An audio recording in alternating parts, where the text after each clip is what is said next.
Welcome to our beginner's guide to computer networking. In just a few minutes, you'll understand what networking is, how it works, and why it's super important. First off, what is computer networking? Imagine building roads between houses so people can visit each other. In networking, instead of people, it's data traveling between computers. Let's learn some important terms.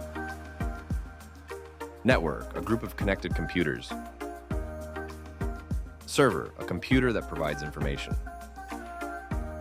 Client, a computer that receives information.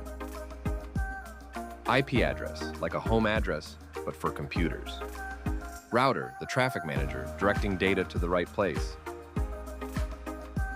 Switch, connects many devices in a local network. Phone firewall protects your network like a security guard. There are different types of networks too.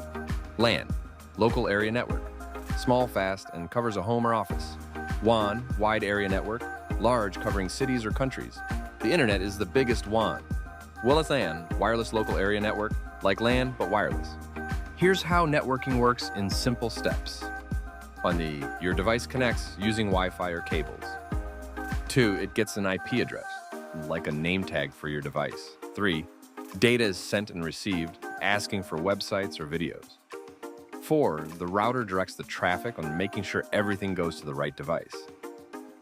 Now let's look at common networking equipment. Modem connects your home to the internet. Router shares internet with all your devices. Ethernet cable, a strong, stable wire for fast connections. So why is networking important? It lets us share files, printers, access the internet, play games, and communicate easily. Without networking, there would be no internet.